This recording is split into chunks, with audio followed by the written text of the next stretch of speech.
Ouais, famille, l'heure est grave actuellement. Le soldat de Gbagbo est en train de casser les papous actuellement sur l'arrestation du prophète David Jérémie Aimé. Sans plus tarder, écoutons la vidéo ensemble. Alors, camarades peuple d'Afrique, peuple de Côte d'Ivoire, citoyens du monde, mes chers frères et sœurs, peuple de l'Iptako Groupe, soyez salués en vos rangs, grades et qualités. Frère, Romain, l'heure est grave. Vidéo là, partagez-la au maximum.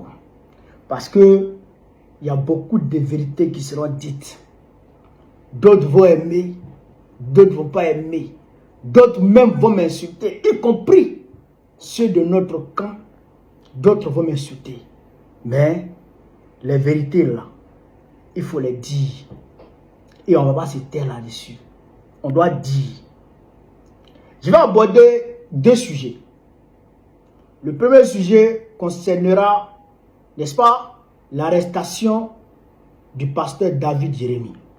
Le deuxième sujet sera sur les nominations au sein du PPACI, notre parti politique. Alors, camarades peu d'Afrique, commençons très rapidement par le premier sujet.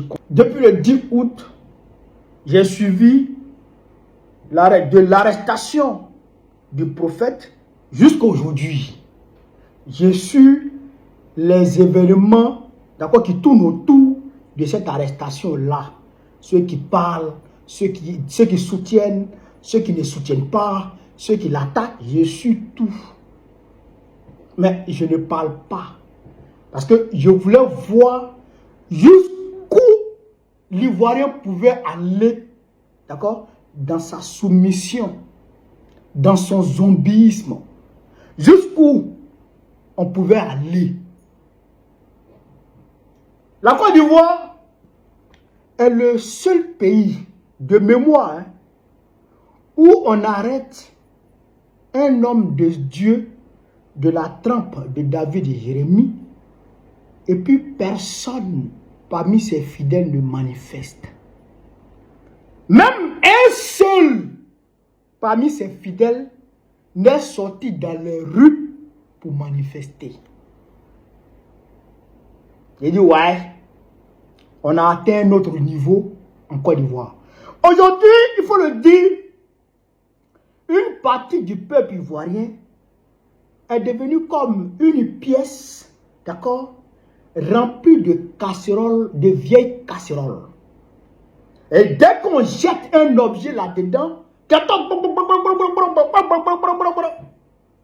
après, c'est fini. Rien, aucune réaction. Tu jettes, tu prends caillou, tu jettes dans la pièce nette. Les vieilles casseroles là. C'est comme ça une partie du peuple de Côte d'Ivoire est devenue. C'est-à-dire que du bruit dans le vide. Du bruit dans le vide. Mais quand on parle de cette partie du peuple de Côte d'Ivoire, il faut donner l'identité de ceux qui abrutissent. C'est des franges de la population ivoirienne. Il faut identifier ceux qui abrutissent. C'est des franges du peuple de Côte d'Ivoire. En réalité, c'est les mêmes pasteurs, les mêmes imams qui abrutissent une frange de la population ivoirienne. Comment?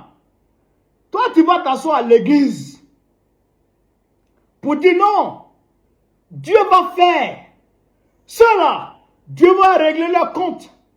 Regardez seulement, soyez patients. Dieu va régler leur compte. C'est Dieu seul qui peut régler leur compte. C'est Dieu seul qui peut faire. Et puis, les fidèles disent Amen, Amen, Amen, Amen. Les imams disent intoléralement. Laissons à Dieu. C'est Dieu qui peut gérer. C'est Dieu qui s'occupe d'eux. C'est Dieu qui va s'occuper d'eux. Voilà le poison d'une frange de la population ivoirienne. Bon, aujourd'hui, Pasteur Jérémie, je te soutiens de toutes mes forces. Tu as toute ma solidarité. Mais il faut qu'on se dise la vérité. Vous avez passé tout votre temps à abrutir vos fidèles en leur disant que c'est Dieu qui va descendre pour venir faire. Bon, voilà maintenant, Dieu est venu toi voilà maintenant, ils sont venus toi te prendre pour te mettre en prison. Ils t'ont torturé et ils t'ont mis en prison. Au lieu que tes fidèles se mobilisent pour faire du bruit, pour faire du vacarme, pour faire du tapage, afin qu'on te libère, comme tu leur as dit, c'est Dieu qui va faire.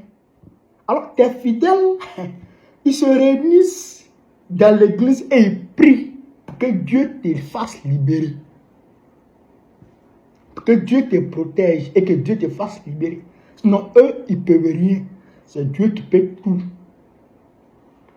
Donc, voilà, maintenant, ils sont là. Toi, tu es là.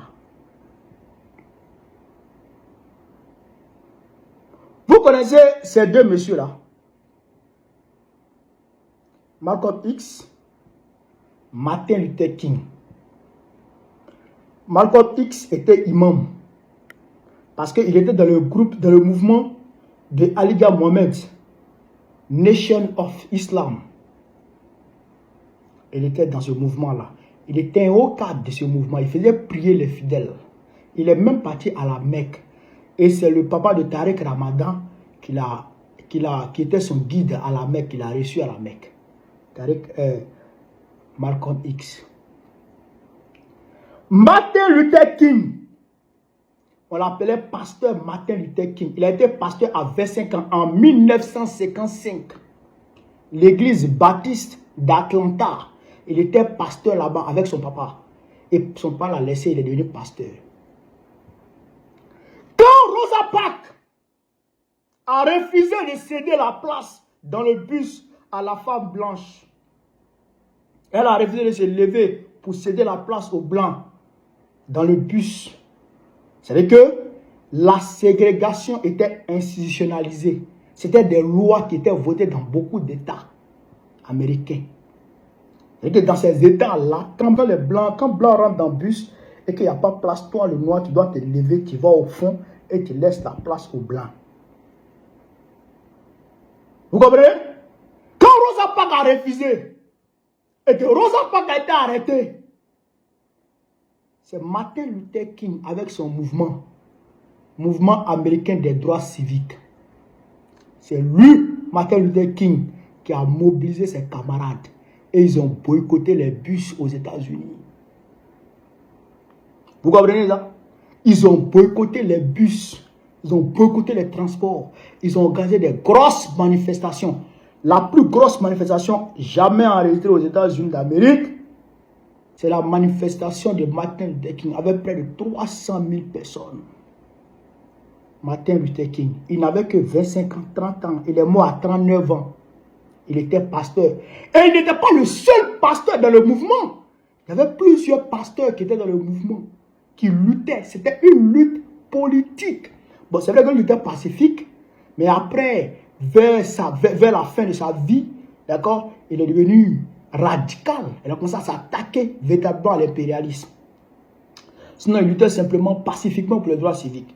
De l'autre côté, Malcolm X, lui, il luttait. C'est les Malcolm X là qui ont dégagé l'idée des Black Panthers, c'est-à-dire de se défendre, de créer une armée aux États-Unis d'Amérique pour se dresser contre le Ku Klux Klan, contre les racistes décomplexés, les officiers racistes décomplexés qui tiraient sur les Noirs quand on les voit dans la rue.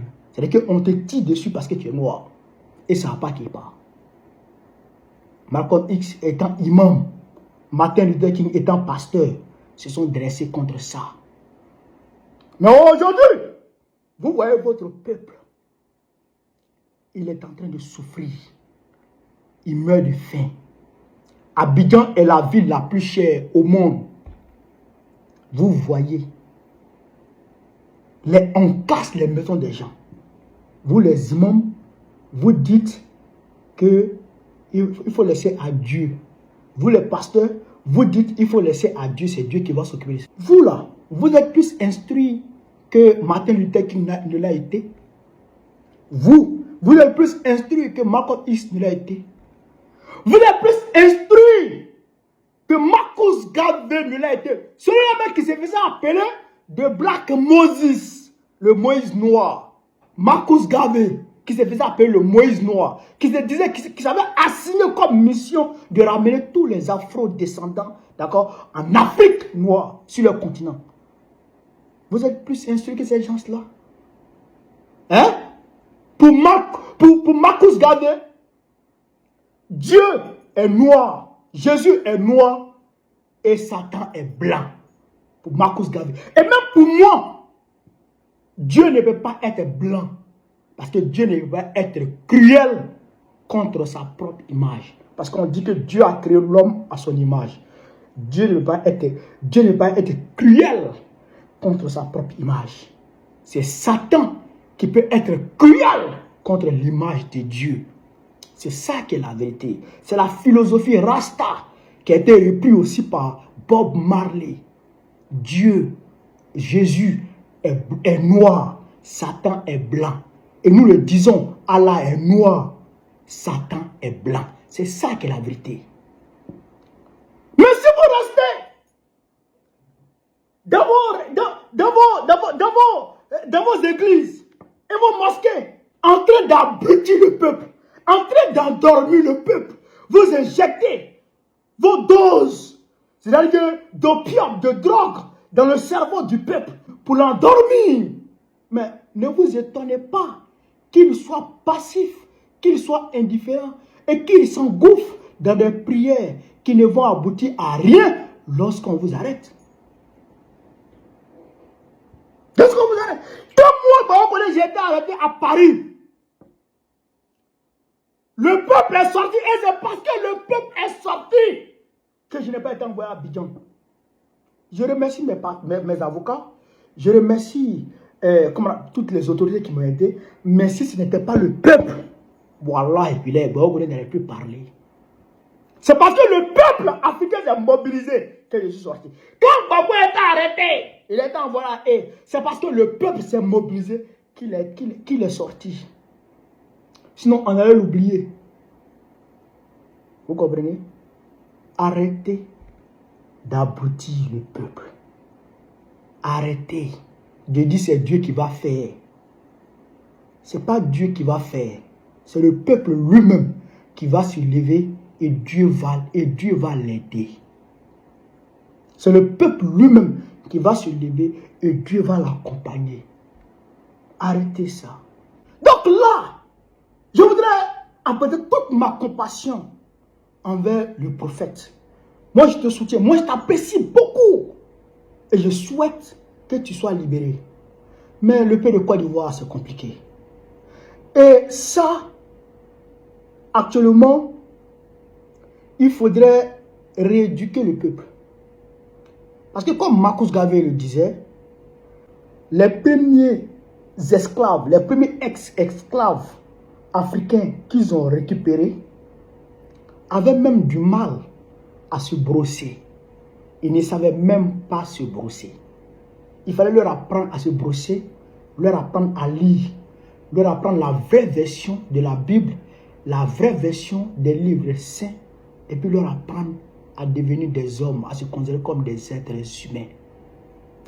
Et donc, je pense que cette rééducation s'impose en Côte d'Ivoire.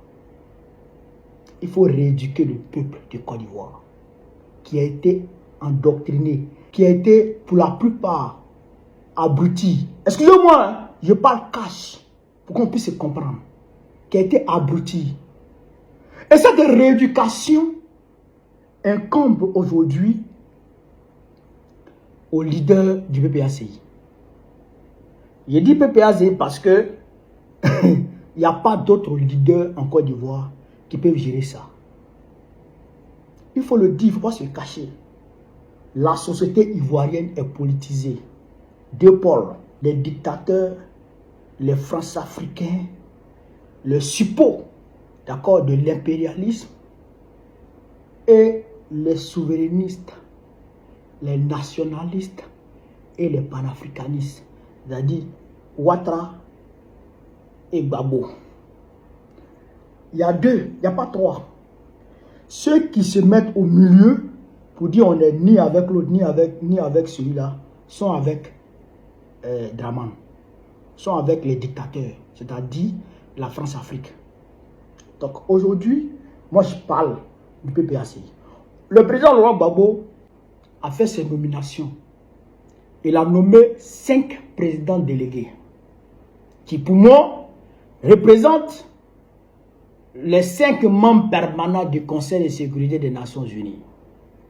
Ce sont eux qui ont la lourde charge de rééduquer le peuple de Côte d'Ivoire, lui redonner confiance et le mettre en ordre de bataille contre la dictature, contre la France-Afrique.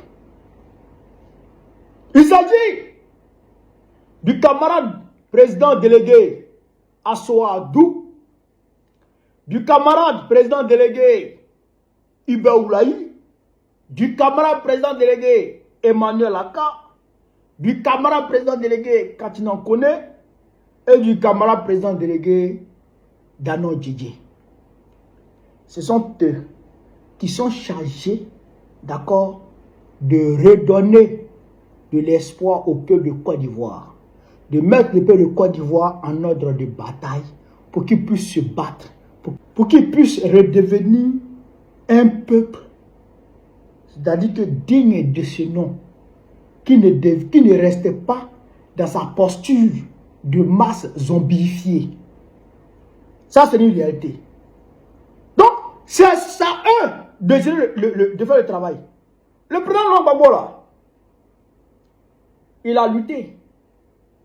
Il a fait ce qu'il avait à faire.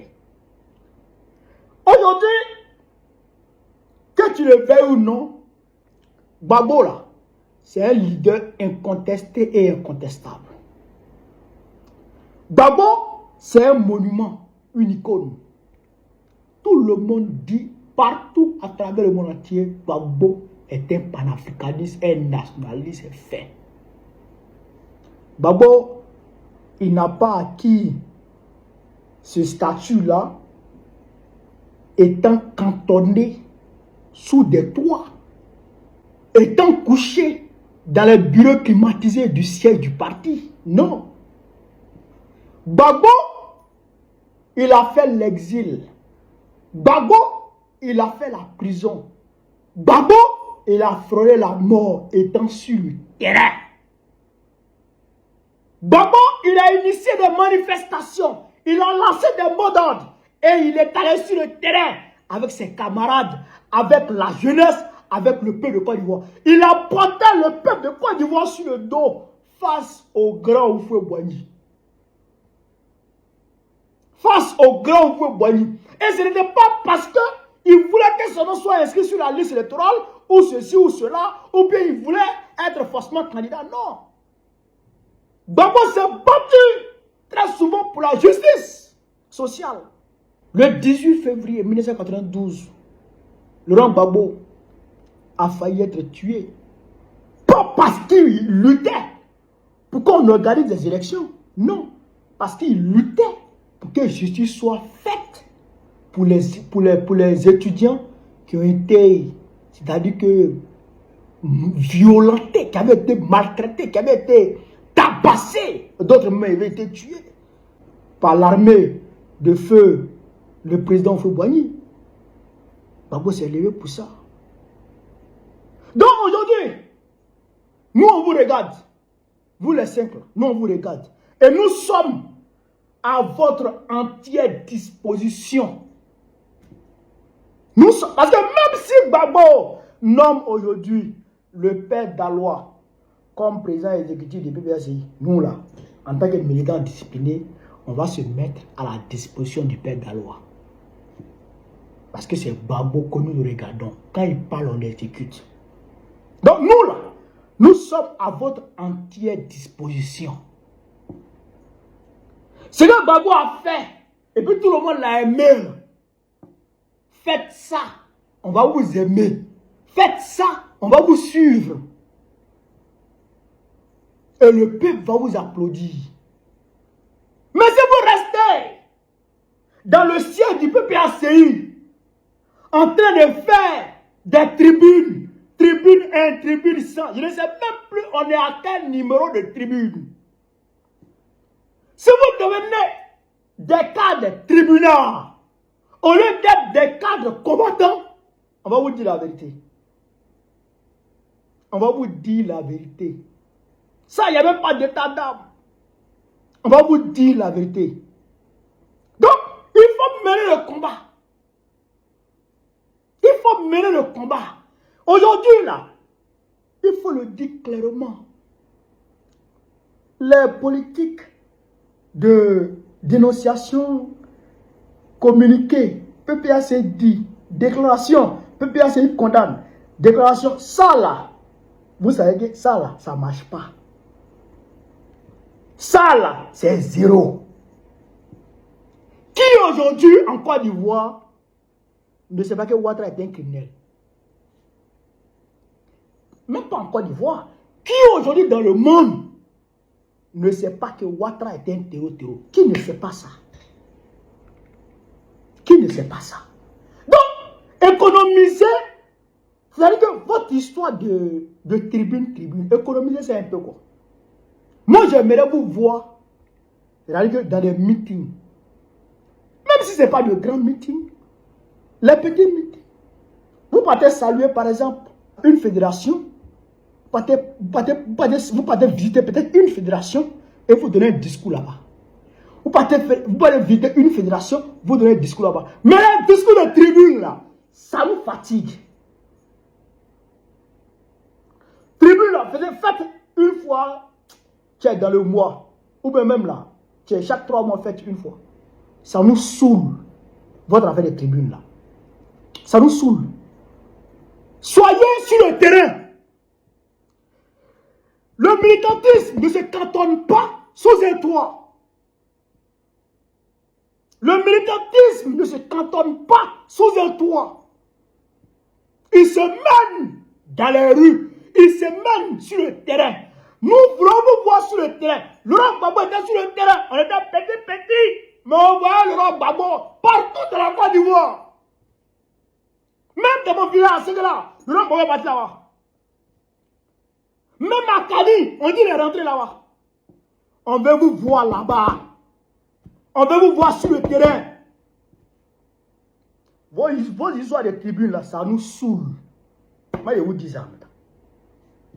Donc, si ça ne marche pas, si les Ivoiriens ne sont pas rééduqués pour les mettre en ordre de bataille, pour les mettre sur le terrain, si vous ne trouvez pas ces moyens-là, c'est que vous aurez échoué. Et on ne va pas se taire. Si vous voulez, nommez-nous. Si vous ne voulez pas, ne nous nommez pas. Nous, on mène le combat. On mène le combat. Peut-être que d'aucuns diraient, mais toi, tu es au Burkina Faso, il faut rentrer. Personne ne peut me dire ça. C'est pas moi qui m'a dit ça. C'est parce que je me suis battu sur le terrain, à Paris, là-bas, que Macron et Ouattara ont tenté de me tuer, que je me suis retrouvé ici. Et en Côte d'Ivoire, ceux qui sont battus sur le terrain, on sait où ils sont. En Côte d'Ivoire, on sait où, ceux qui sont battus sur le terrain, on sait où ils sont. Voilà. Donc, quelqu'un peut me dire ça. Donc, il faut prendre le leadership. Parce que si on s'amuse et qu'on ne mène pas le combat pour le peuple de Côte d'Ivoire, un jeune va quitter quelque part pour venir ramasser le leadership et le peuple va le suivre. Le PPAC sera caduque. On ne va pas aller quelque part. Parce qu'aujourd'hui, tout le monde sait, tout le monde voit la réalité. Tout le monde sait que Laurent Gbagbo est en train de se retirer petit à petit. Tout le monde voit. Donc, aujourd'hui, on vous regarde qui peut prendre la place de Laurent Gbagbo. Qui peut mener la lutte comme Laurent Gbagbo. C'est ça, nous, on regarde.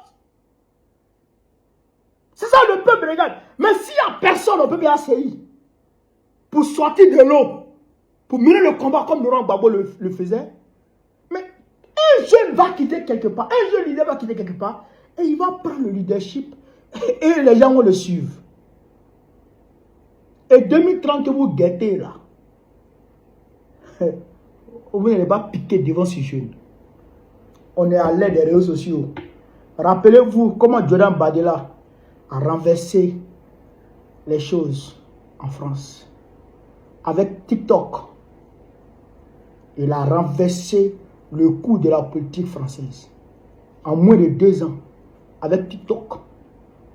Donc, si on ne savait pas, vous l'avez vu, comment on appelle ça, en Roumanie, ce qui s'est passé. Vous avez vu, avec TikTok seulement, en quelques mois, le gars il a renversé la tendance. Donc, il faut mener le combat.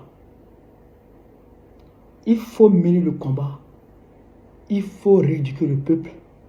Il faut redonner de l'espoir au peuple. Et il faut mettre le peuple en ordre de bataille pour qu'il vous suive. Nous sommes là. On est à votre entière disposition. Et on est prêt à mener le combat. On est prêt à prendre la diaspora là. On est prêt à bouger. On est prêt à faire bouger la diaspora comme on le faisait. Comme on sait le faire. Conformément à la ligne du parti. On sera à votre entière disposition. Mais menez le combat. C'est ça qui est la vérité. Camarades, voilà ce que je voulais vous dire. Je l'ai dit à la table de la vidéo. Ça va pas plaire à beaucoup de personnes. Beaucoup vont m'insulter. Beaucoup vont approuver. Mais c'est le combat. À l'heure où on est arrivé là. Il y a des choses qu'on ne peut plus garder. Il faut se faire sortir pour que les choses bougent. Voilà ce que je voulais vous dire. Sur ce, vive l'Afrique libre. Vive le panafricanisme. Vive le peuple panafricain. Vive l'AES.